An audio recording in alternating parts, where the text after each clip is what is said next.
Hey guys, this is सरफे and welcome to my YouTube channel. तो फिलहाल हमारे पास एक प्यारा सा सवाल है जो कि वॉल्यूम एंड सरफेस एरिया का, और क्वेश्चन वाकई में बहुत ही कतई जड़ है। क्वेश्चन क्या है जरा गौर फरमाइएगा। The height of a cone is 30 centimetre. सुना सभी लोग, एक कोन है जिसका हाइट 30 सेंटीमीटर है। उसे कह रहा है a small cone is cut off at the top by a plane parallel to base if its volume be 1/27 of the volume of the given cone at what height above the base of the section has been made। मतलब कह रहा है question कि एक कोन है जिसका height total 30 centimetre है।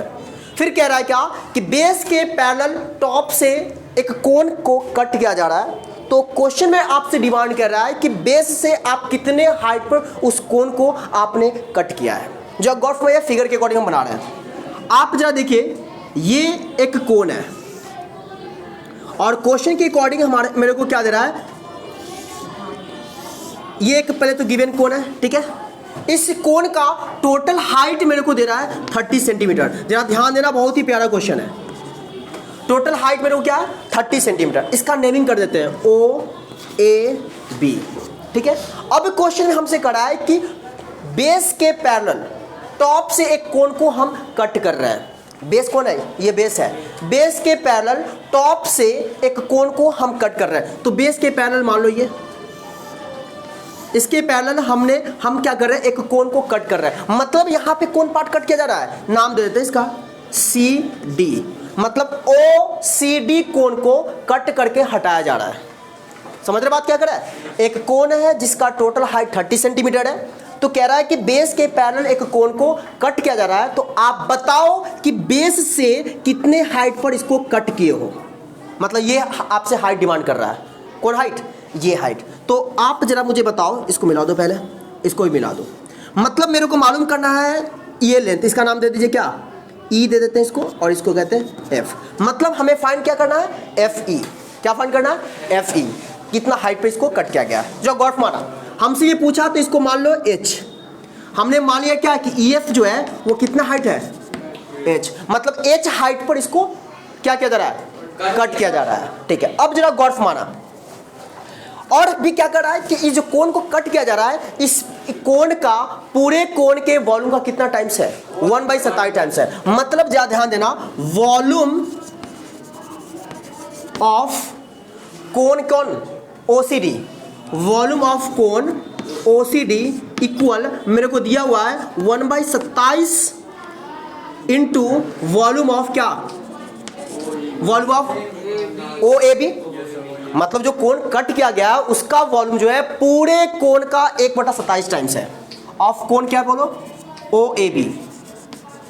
कोई दिक्कत यहां तक, या तो क्वेश्चन गिवन है। अब जरा मेरे को एक बात बताओ, यहां पे दो कोन, एक बड़ा वाला कोन है, एक छोटा वाला कोन है। तो जरा सोचो कि बड़ा वाला कोन है और छोटा वाला कोन है, क्या दोनों का रेडियस सेम होगा, बिल्कुल नहीं। तो मान लो कि इसका रेडियस महा r है, इसका रेडियस स्मॉल r है। तो अब जरा मेरे को एक और बात बता दो, इतना हाइट हमने H माना है। H क्यों माना है, क्योंकि हमसे क्वेश्चन में डिमांड क्या था कि बेस से कितना हाइट पर उसको हम कट कर रहे हैं। तो हमने H मान लिया। और जरा मेरे को बताओ टोटल हाइट कितना गिवन है, 30। तो जरा सोचिए कि इतना पूरा 30 है, ये H हमने माना है, तो OF हमारा कितना होगा, 30 - H। उम्मीद है क्लियर है बातें। ये आपका हो क्या होगा, 30 - H, ठीक है ना। अब चलिए, वॉल्यूम ऑफ कोन OCD देखिए कहाँ है, OCD ये है। तो इस OCD का वॉल्यूम हम क्या लिखेंगे, 1/3 πr² H। तो क्या इसको लिखेंगे 1/3 πr², कैपिटल R या small R, small R² into H। H हमारा यहाँ पे क्या होगा 30 - H इक्वल 1/27 इंटू फिर क्या है वॉल्यूम ऑफ कोन OAB। देखो कहाँ है, तो क्या इसका वॉल्यूम क्या लिखेंगे 1/3 πr², मतलब महा R का स्क्वायर इंटू H। पूरा 30 है, क्योंकि पूरे होल कोन का हम निकाल रहे हैं। इतना तो गिवन के अकॉर्डिंग था, हमने लिख दिया। कोई दिक्कत परेशानी, उम्मीद है नहीं हुआ, चलो ठीक। अब जरा गौर फरमाइएगा सॉरी, 1/3 π से 1/3 π कैंसिल हो गया, ठीक है।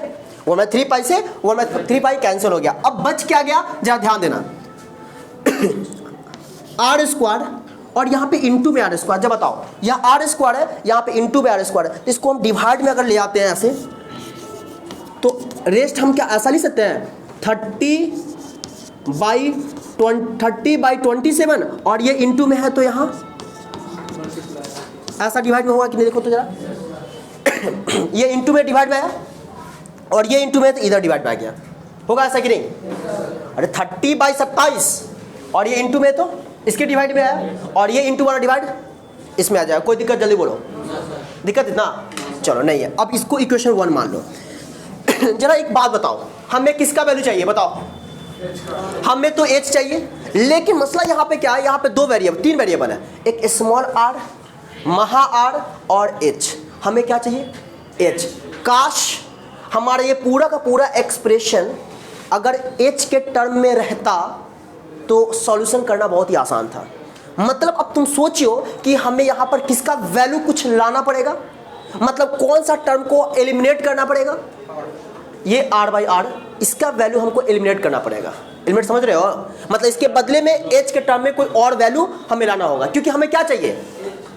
स्मॉल h चाहिए ना, स्मॉल h तो है, मतलब h चाहिए, ये नहीं चाहिए, मतलब इसको हमें हटाना पड़ेगा। अब हटाएंगे कैसे? जरा देखो, यहाँ स्मॉल r है और यहाँ महा r है, तो आप जरा गौर फरमाओ स्मॉल r और महा r इस फिगर में कहाँ पर है? दिख रहा है? हाँ, स्मॉल r छोटे वाले कोण का, महा r बड़े वाले कोण का। चलो एक बात हमें बताओ, क्या ट्रायंगल OEB दिख रहा है?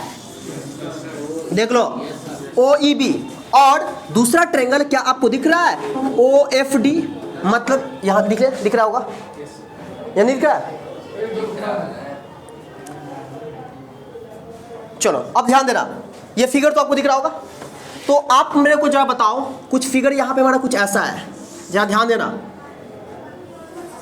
O है ये, E और B, और एक ऐसा फिगर है यहाँ पे F, और ये हमारा क्या है? D है। ये फिगर है ना? अब जरा मुझे बताओ, ये आपका क्या है? स्मॉल r, और ये क्या है? महा r। कोई दिक्कत परेशानी नहीं ना? अब हमें क्या करना होगा कि स्मॉल r महा r में रिलेशन आना है। और एक बात हमेशा याद रखना, जब भी आपको दो ट्रायंगल दिखे, कोशिश करना कि अगर आपको इक्वल नहीं करना है तो वहां पर आपको उस दो ट्रायंगल को सिमिलर करना है। याद रखना, फिर से बोला, सुनो गौर से। दो ट्रायंगल में कुछ टर्म आ रहा हो और उसमें आपको इक्वल नहीं करना है, तो सोच लेना कि वहां पे उस ट्रायंगल को हमें सिमिलर करना है। लेकिन जहां पे दो ट्रायंगल हो और वहां पे कुछ इक्वल करना है, तो इक्वल के केस में वहां पर उस दो ट्रायंगल को क्या करते हैं? कॉन्ग्रुएंट करते हैं। लेकिन जरा हमें बता, एक छोटा ट्रायंगल दिखा ये, और एक बड़ा वाला ट्रायंगल दिखा, देख लो जैसे, अरे दिखा? तो यहाँ पे क्या r और r में हमें इक्वल में रिलेशन लाना है? किस में लाना है रिलेशन?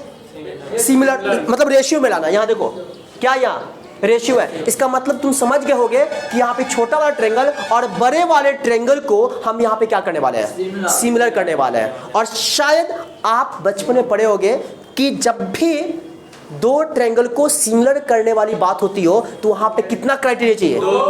दो चाहिए।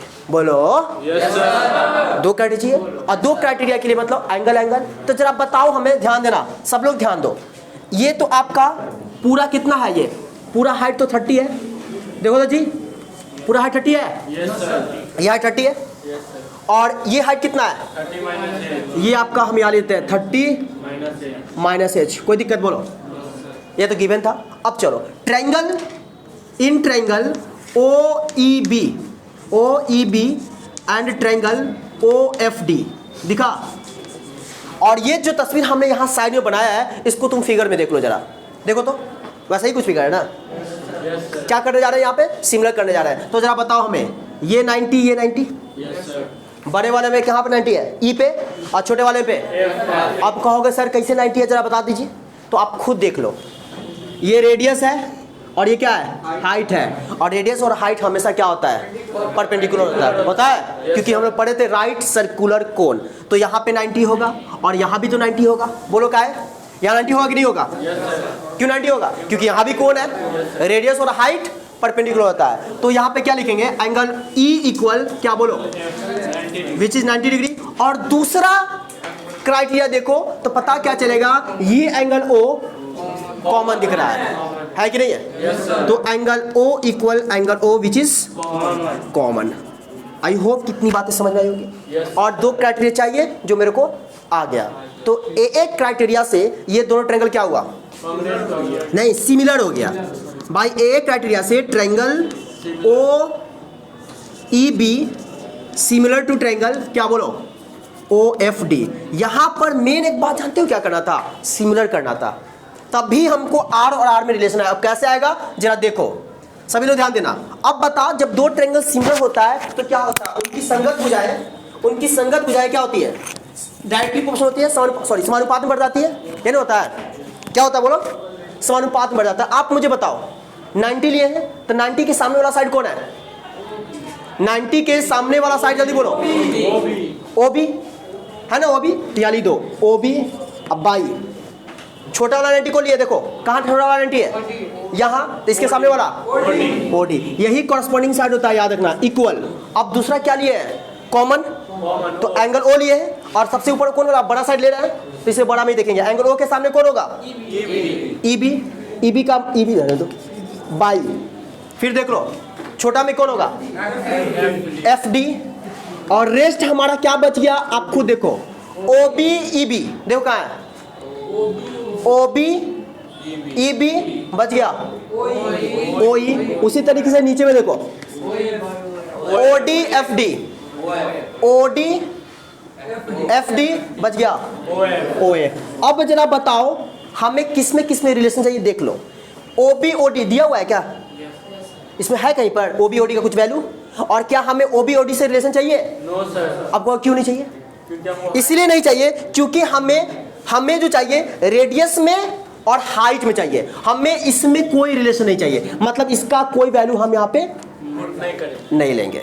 तो किसको रिलेशन लेंगे, जरा ध्यान दे, ई बी कितना है, महा आर बाई एफ डी देखो स्मॉल आर, और ओ ई देखो, ओ ई आपका 30, अब बाई ओ एफ देखो 30 माइनस एच।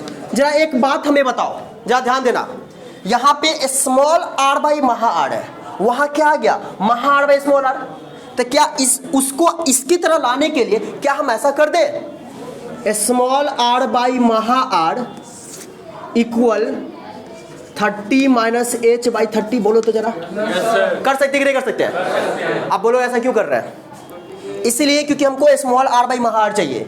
अब प्यार से तुम क्या करोगे, इस इक्वेशन 1 में सुनो, अब यहां से बन गया आपका फ्रॉम 1 क्या देखो जरा, r square by r square equal क्या है 30 बाई 27 इंटू 30 माइनस एच, इतना दिख रहा होगा, कोई दिक्कत नहीं। अब बताओ r square by r square, क्या इसको लिख सकते हैं आर बाई आर का होल स्क्वायर, बोलो, और आर बाई आर का वैल्यू क्या है मेरे को देखो 30 माइनस एच, तो यहाँ पे ऐसा लिख सकते हो 30 माइनस एच का भी स्क्वायर, अब बाई बोलो 30 का भी स्क्वायर होगा, कोई दिक्कत नहीं। अब उसके बाद जरा बताइए मुझे, यहाँ पे लिखेंगे 30 बाई 27 इंटू 30 माइनस एच, कोई दिक्कत, जल्दी बोलो। अब यहाँ पर सॉल्व करने के लिए थोड़ा स्मार्ट दिमाग यूज करना होगा, वरना तुम लोग ए माइनस बी के और सब तोड़ दोगे ना, मामला फंस जाएगा। मामला फंस नहीं जाएगा, मतलब कि सॉल्यूशन लेंदी हो जाए, इसको शॉर्ट करने का तरीका सीखो कैसे कर रहा है। यहाँ पे हम क्या करने वाले हैं, क्रॉस मल्टीप्लाई करेंगे, कैसे करेंगे ध्यान दो, दिख रहा होगा इधर, दिख रहा है, चले ठीक है। अब जा ध्यान दो सभी लोग, देखो 30 माइनस एच का स्क्वायर है, इसको हम मल्टीप्लाई इससे करेंगे मल्टीप्लाई, तो एक बात 30 माइनस एच का होल स्क्वायर है और इसका पावर 1 है, क्या लिखोगे इसको 30 माइनस एच का पावर क्यूब पावर 3, हाँ या ना, जल्दी देखो तो जरा, लिख सकते कि नहीं लिख सकते हैं, जल्दी बोलो। अब इक्वल में क्या लिखे, फिर देखो 30 का स्क्वायर है और यहाँ पे क्या है 30, क्या लिखोगे 30 का क्यूब, अब बाई 27, कोई दिक्कत, जल्दी बोलो। तो 27 है, ध्यान दो 27 है, तो क्या 27 को भी हम 3 का क्यूब लिख दे, बोलो तो। और एक बात याद रखना, जब भी न्यूमरेटर का भी पावर और डिनोमिनेटर का भी पावर सेम हो ना, तो एक ही पावर हम ऐसा लिख सकते हैं, मतलब नहीं समझे बात। जैसे हम बोले कि 4 स्क्वायर अब बाई 5 का स्क्वायर हो, तो इसको 4 बाई 5 का लिख सकते हैं। वैसे ही क्या उसको हम क्या लिखे बोलो, 30/3 का होल स्क्वायर, तो क्या हम ऐसा लिखे 30 माइनस एच का होल क्यूब इक्वल 30/3 का होल क्यूब, और 30/3 मतलब कितना, 10 का क्यूब, जरा बताओ। Yes sir. 30/3 10 का क्यूब होगा। अब देखो इधर भी पावर 3 है, इधर भी पावर 3 है, इधर भी पावर 3 है, इधर भी पावर 3 है, तो क्या पावर 3 से ये पावर 3 को हम एलिमिनेट कर दें? क्या बच गया, बोलो ऐसा होगा? अब खुद देखो एज कितना आया, 20, और यही हमारा आंसर हुआ। अब जरा तुम खुद सोचो, तुम्हारे मन में क्या ख्याल आ रहा होगा, सर यहाँ पर आप a माइनस बी का होल तोड़ देते, a माइनस बी का होल तोड़ते तो मामला कहाँ फंसा था, देख लो। और यहाँ पे हम लोगों ने स्मार्ट तरीके से इसका सॉल्यूशन किया, जो देख पा रहे होगे। अगर तुम a माइनस बी के होल स्क्वायर पर तोड़ोगे तो सॉल्यूशन लेंदी होगा कि नहीं होगा, बताओ जरा। इसलिए इसको शॉर्ट हमने यहाँ पर कर दिया। और h का वैल्यू कितना आया, 20 सेंटीमीटर। और हमसे क्वेश्चन का डिमांड क्या था कि बेस से कितना हाइट पे कट किए हो, और उसको हमने क्या माना था, h, जिसका वैल्यू मेरे को क्या आया, 20। और इस तरीके से इस क्वेश्चन का आंसर आता है 20 सेंटीमीटर। उम्मीद है बातें समझ में आएगी। थैंक यू, करो।